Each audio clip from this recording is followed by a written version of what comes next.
might be the first time since Papua New Guinea that we've made art in the same room for an extended period of time.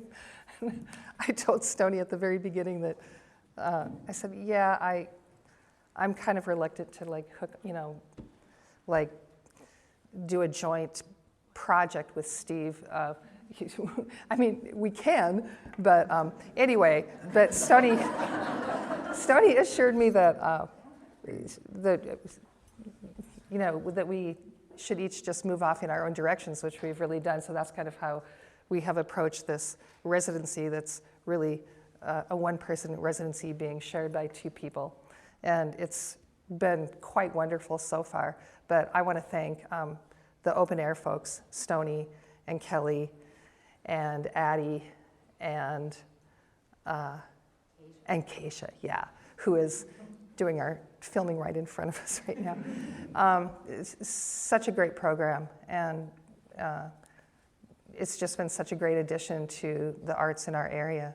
And so how lucky are we to be able to work in this program for a month. And then I want to thank, I also really want to thank the people here at Travelers Rest. Molly and Ben have just been fabulous. And Galen and Savannah and Tam. Hi, Justin.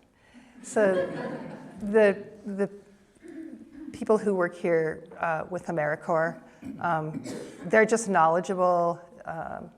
Like anything that we have questions about, anything that we're wondering about, our questions are quickly answered. So many resources here, things that we can look up. There's a library. And then Dale, the naturalist, keeps us informed about all the latest bird sightings, what's happening around the grounds and everything like that. So it's been just a marvelous place to be able to work.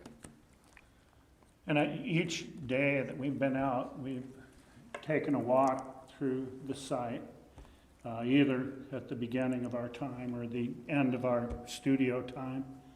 And I don't know, it's just been a reflective time. And I also feel like when I look back on my experience with Travelers Rest, I was involved in some of the early meetings about establishing Travelers Rest, and actually wrote a letter of support for the establishment of Travelers Rest, which was read into the congressional record for the establishment of this place. By the invitation of Rick Hill. And Rick Hill and I are probably this far apart politically, but when parties could work together to get things done. And I have to admit, I was a bit of a curmudgeon about the Lewis and Clark Centennial when it came about. And when we accepted this residency, I really dug in and tried to do a lot more research about the expedition and things that I could be inspired about. And there's a lot here. There's so much here, and so much that I've learned in the last few weeks. So we're going to try to do something a little bit different. We're going to try to get, if we can, get everybody to get up and walk into the classroom. We're going to sort of divide up.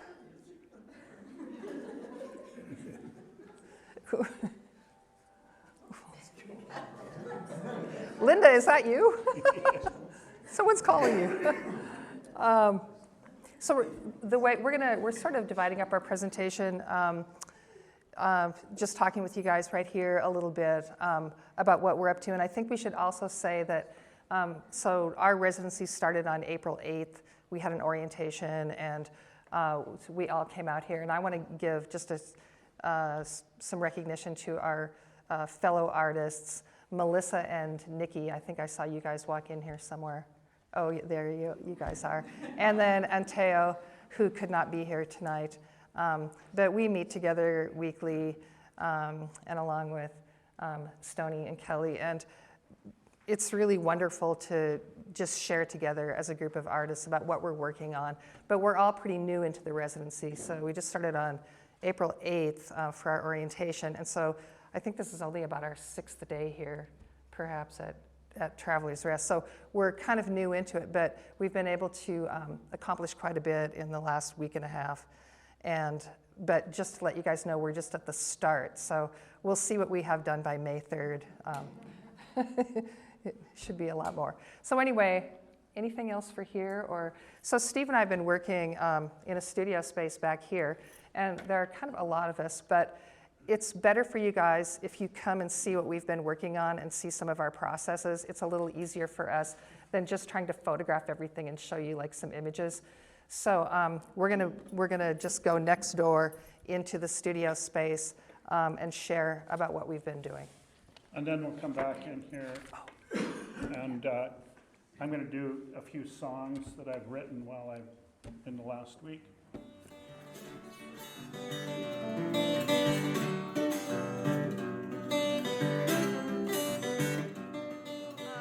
So you guys, this is our workspace. It's been a wonderful workspace. So we're really appreciative to the folks here at Travelers Rest. And it's pretty comfortable. It is on the chilly side. And someone seems to have unplugged our heater, so I just plugged it back in. So it should be warming up in here pretty soon. So yeah, sometimes my inks are a little stiff because it's a little bit chilly in here. And Chris, I can call on you to speak for me. You were offering to speak for me if I get stuck or something. I was just saying that yesterday. So anyway, what I have mostly, in terms of my work, been kind of responding to the natural environment and to the environment here at Travelers Rest. It's a pretty impressive place, and there were a lot of things I really didn't know about this place until our orientation, and then Molly giving us so many facts and so much history. So, and if any of you have, walked the trails much and read some of the interpretive signage, you'll see that this, aside from what Molly just said about this campsite being the only historically verified campsite used by Lewis and Clark twice, both on the way out and on the way back, it also has been a crossroads for indigenous peoples for thousands of years. So to all directions, this place has been like a gathering place and a crossroads for tribal people. So it's a pretty significant, important place. And like Steve said, we do try to walk the grounds every day. We had a blizzard yesterday. We kept looking out the back door and our car was covered, and we're just like, I don't think we're gonna walk today. But there are new bird sightings all the time, and it's such a tranquil place. So another thing I learned from Molly, and I'll just talk about, I have 3 or 4 different bodies of work going on. So I've been collecting some organic material, as you guys can see, and you can wander around. And I've actually used some of these materials just to make some simple plates. So I've taken like some of the willows and some of the just the native grasses and organic stuff growing around here. And I've actually made some plates, and they're just cardboard plates that I've been printing off of. And like I said, I'm just brand new with, I have my very first proofs of some of these things. But this is my plate. I'm just working on recyclable cardboard. I don't use any toxic materials in here, so all the ink that I use is, it's a non-toxic ink that has the properties of oil-based ink, but it's all water and soap soluble. So this is just the first proof I've taken from this. So from this point forward, I'm just going to continue to experiment with all of these different processes I have going on. Here's another one. And so my process with these is that I'm actually running these through the press. So once I get all of my materials attached, and here are the willows that I just really like, and I was making a proof of this when Stoney and Kelly came the other day. And so I've been so taken with these red willows that are growing out along the creek. And I'm basically applying like a sepia ink.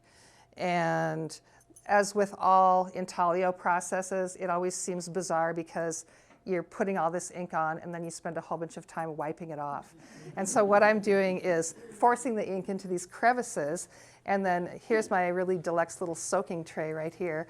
So my paper's soaking in there, and so it's kind of, every plate is different, especially when you're using organic materials like this. It's really tricky. So you never really, everything's an experiment. You don't really know what you're going to get. But then the last thing I did before I ran it through the press was I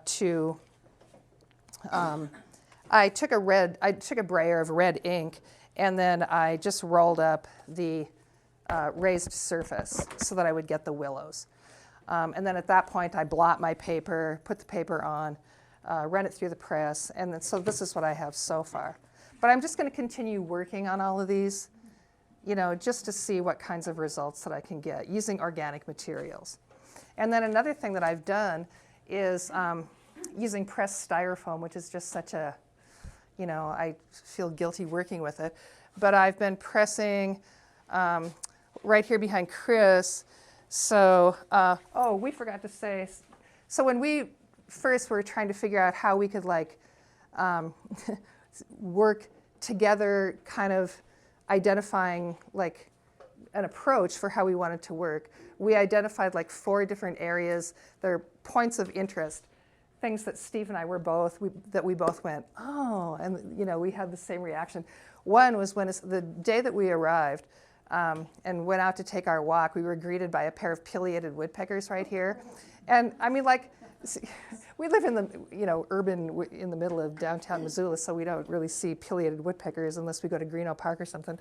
But anyway, they kept following us as we were all walking. And then, and rarely do I see a pair. These 2 woodpeckers just kept kind of following along. So the pileated woodpeckers, and then we went next door where we just were and saw that the Lee Silliman vintage lithographs were up, and we were just like, wow. And we know Lee, and those are just way cool and really fun to look at. And then, and then I was really taken with the story Molly was telling us about this burned area that's right over here. And last summer, they had a fire, there was an accidental fire from a trailer that some sparks landed over here. And so this fire was kind of too close for comfort. It was really pretty scary. So they were starting to save and evacuate things out of the gallery and things like that. And fortunately, there was a helicopter fighting wildfire that was in the nearby area, and they were able to get it out pretty quickly. But we were kind of really interested in this burn area, and also the burn area where the hearth is identified as being. Evidence because of the aerial scanning. It was so hot where the hearths were out in the campsite. So when you guys walk that trail, you'll be able to, if you read some of the interpretive stuff, and it identifies where they found the hearth. But anyway, just how important fire was to them, and then just the story about this fire. And then the other thing that we both identified, when we're out here walking, is just the beauty of Lolo Creek. And so we love stopping on the bridge, and Dale and Molly have stories of seeing a mink for one thing, and a couple of beavers and these river otters. But anyway, we haven't been here long enough to, but we're going to be here for the whole month, so maybe we'll have some of these sightings. Okay, and then, so those 4 areas, so then Steve and I, those were areas that we were both interested in, and we agreed that from those points, our interpretations and impressions were just going to be completely divergent in however they ended up. So Steve's been working on, he'll tell you, music and a coloring book, and then I've been working on all this stuff with the organic materials. So the burned area, this behind Chris, I actually took a plate that I have here somewhere. And oh, it's right here. So the plate and the print are next to each other. No, because I'll just let people wander up here. So I've just been using a piece of styrofoam, and I started pressing in the burned bark into the styrofoam just to see what I would get. So this is all experimental. And here's the print is right next to the plate. But so when you guys wander around, you can look at all these and you can feel these. I don't care if you touch anything. And then also right here near Chris, these, Molly had this story that I didn't know about the witness trees. So there's 3 witness trees here, and they're the trees that have been aged and identified as being here when the Corps camped here twice. And there's 2 ponderosa pines and a Douglas fir. And so I've been using a whole different technique, this trace monotype. And this is all experimental, and I'm at the very beginning. But so I have the witness trees right here, and I'm pretty happy with how they've turned out so far, and I'm just going to keep working on those. And then I got a log from the grounds also. I was really interested in, with this whole aging process, just in printing some tree rings, which I did. And then here's another plate that when you guys wander around, you can look at this, where I actually pressed, took a piece of pressed styrofoam and just smashed these willows into it to get an impression and just to quickly make a plate. So basically, instead of taking tools and carving into linoleum or wood or something like that, I'm just like smashing it into the pressed styrofoam. Then do you remove it or you put it through the press with the twigs still there? Yeah, I have to remove it. So basically, I'm just like, smashing it down and then picking it up. So that, yeah, you'll see, here's the plate, and it's just indented, And then our very first day of our residency was the total solar eclipse, and it was cloudy, but I was pretending that I could see it. And so I'm just fascinated with eclipses and, the different moons and everything. And then, okay, so those are just several bodies of work I have going on. And then lastly, a way that I really like to work, and let me just grab this behind you, Kelly. A way that I really like to work is to take all these separate little segments and piece them together. This is an older piece some of you might have seen from last year, I think. And these are just segmented pieces. And what I'm always doing, what I'm interested in doing, is taking these smaller segmented pieces and making a composition out of them and making a narrative. I like doing the horizontal narrative a lot better. And let me see. Yeah, thanks, Kelly. I think it'll stay on that one because it's. And so right here, I hope you guys will look at these. So if you come in a little more closely, I've just been messing around with pieces that might go together. And I was kind of talking about this the other day with Stoney and Kelly. But so this is one that I came up with that I really like this. So this is a pileated along with the burned area, along with the tree ring. So I was really, I like doing this kind of mix and match thing. And as most of you guys know, one of the great assets and the nice benefits of working in printmaking is that we make multiples. So I have multiples of these things, and I can print them in different ways. I don't have to always print them the same way. So I experiment with, color and everything. So this is this one right here, where I put the greens together. And yeah, when you guys come up here, you'll just see all this. What does the blue represent, Beth? Is that water? It is. This is my water one right here. This one. So yeah, this is like Lolo Creek. And yes, Linda, so my plate is right here. It's just the styrofoam stuff I don't have time to really carve. And then it's overprinted on another surface here. And then this is one of the pieces that I was just referring to. It's actually this. So this is what I mean about printing the same plate in different ways. It looks completely different.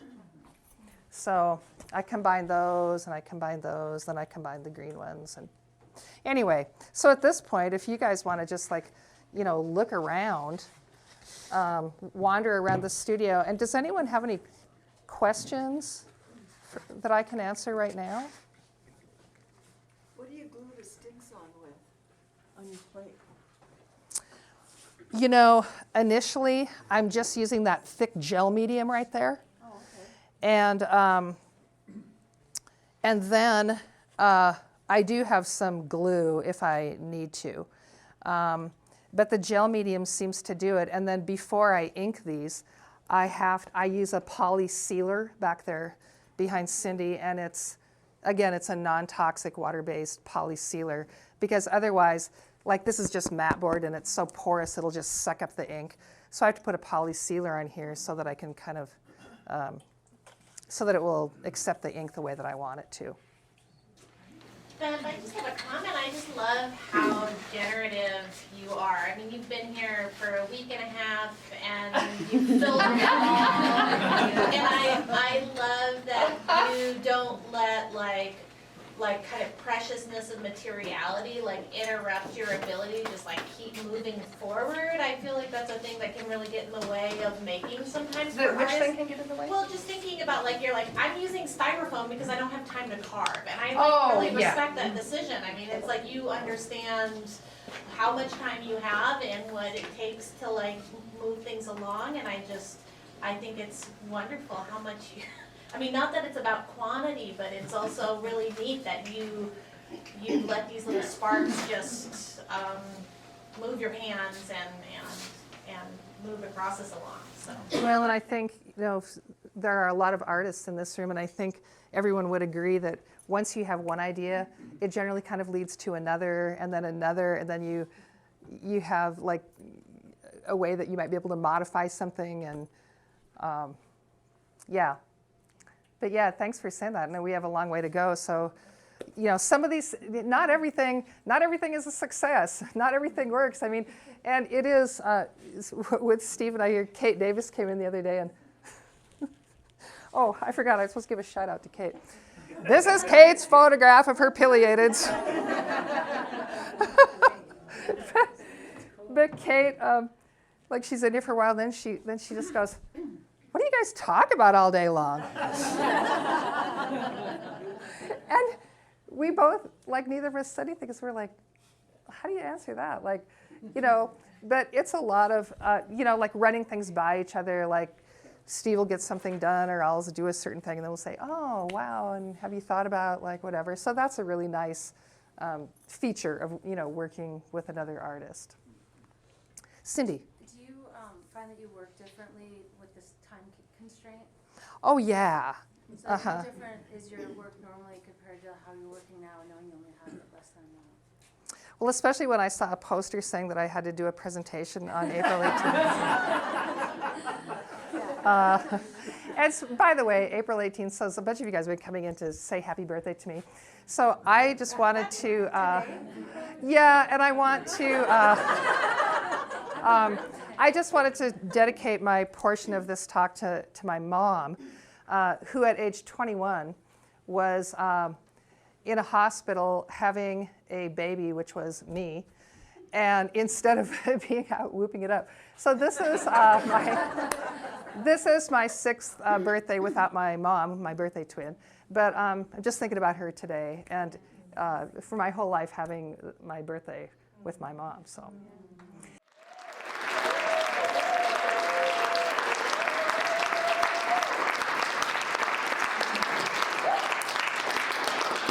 Thank all of you guys for, this is an incredible turnout. You guys all drove from somewhere, and just all the love, all the support. I have my old high school classmates here, my cousins, my family, my scrabble partners. Everyone's here. Sister-in-law. Yeah, family. Yeah.